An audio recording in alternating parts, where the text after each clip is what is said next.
সুধী দর্শকবৃন্দ, আশা করি প্রত্যেকেই ভালো রয়েছে। তোমাদের আজকে আমি প্র্যাকটিক্যালের একটি অংশ উপস্থাপন করছি। আশা করি ভিডিওটি ভালো লাগবে।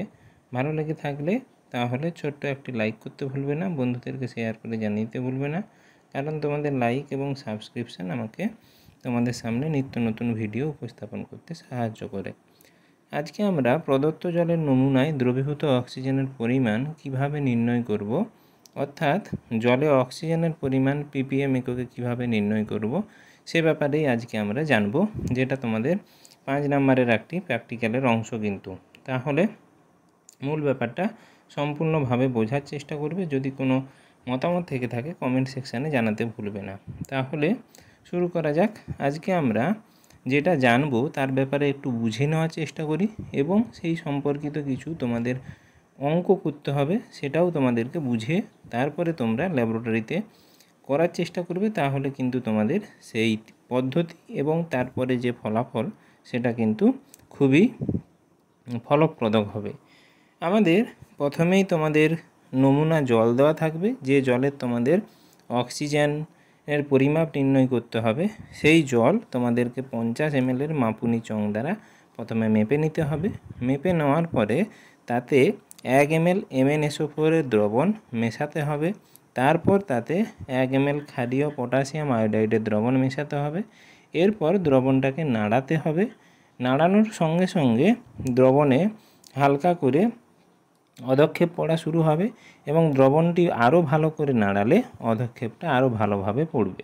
এই অধক্ষেপ পড়ার পরে দ্রবণে কিন্তু H2SO4 গাঢ় 1 ml H2SO4 ওই দ্রবণে কনসেন্ট্রেটেড H2SO4 1 ml পরিমাণ মতো 1 ml কিন্তু মেপে দিতে হবে।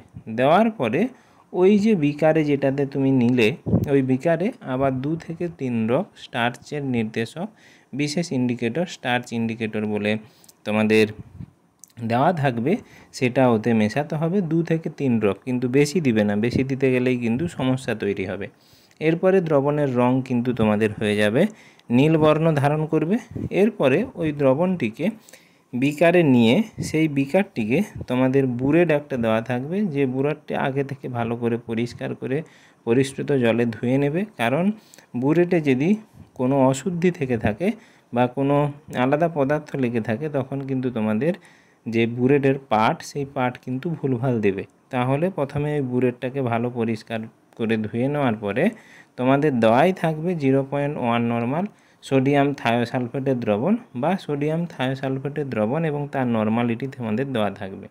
যেই নর্মালিটি দেওয়া থাক না কেন সেই নর্মালিটিকে তোমাদেরকে ব্যবহার করে যে পার্ট বেরোবে সেই পার্ট নিয়ে তোমাদেরকে কিন্তু ফেসে ক্যালকুলেশান করতে হবে। এই জন্য নর্মালিটিটা কিন্তু খুবই গুরুত্বপূর্ণ।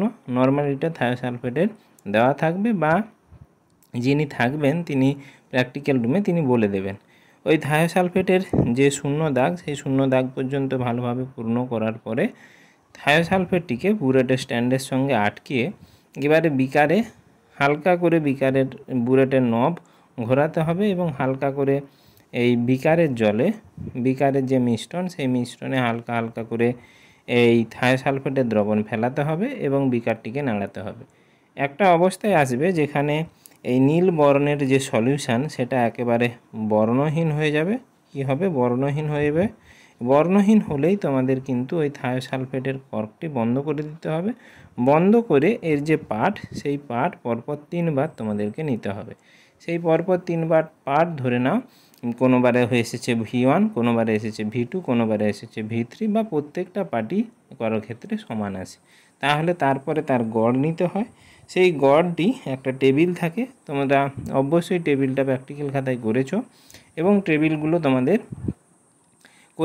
অভ্যস্ত। যদি না থেকে থাকে তাহলে আমাকে বলবে, তোমাদের জন্য একটা টেবিল তোমাদের সামনে উপস্থাপন করব। তাহলে গড় কি হবে? 3 বার যেহেতু করেছি V1 + V2 + V3/3, কারো ক্ষেত্রে প্রত্যেকটা মান যদি সমান হয় তাহলে গড় ওটাই হবে, তাকে ক্যাপিটাল V1 দ্বারা প্রকাশ করলাম।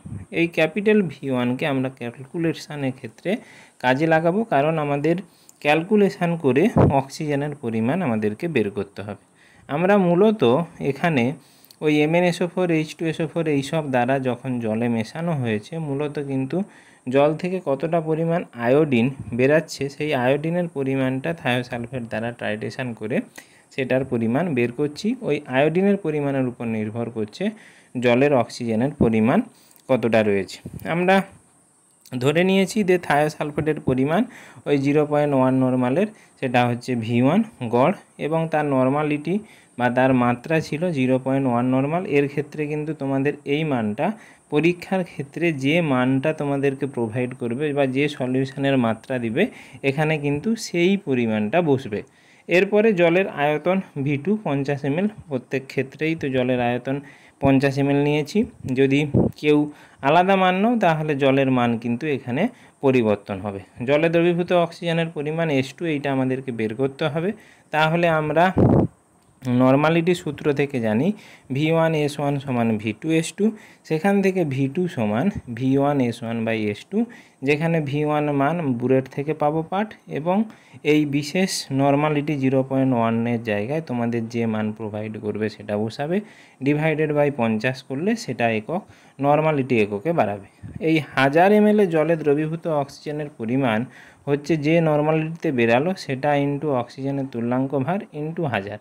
এখানে যেহেতু অক্সিজেনের তুল্যাঙ্ক ভার কত হয়, অক্সিজেনের তুল্যাঙ্ক ভার হয় 8, তাহলে ওই 1000 ml বলতে 1 লিটার জলে অক্সিজেনের পরিমাণ হবে ওই যে নর্মালিটি বেরালো সেটাকে 8 এবং 1000 ml দিয়ে গুণ করলে তত মিলিগ্রাম পার লিটার। এই মিলিগ্রাম পার লিটারকেই বলা হয় ppm, অর্থাৎ এই যে পরিমাণটা বেরাবে সেটাকেই ppm এককে প্রকাশ করলেই যে প্রদত্ত জলে কতটা পরিমাণ অক্সিজেন রয়েছে সেটা তোমরা বের করতে পারবে।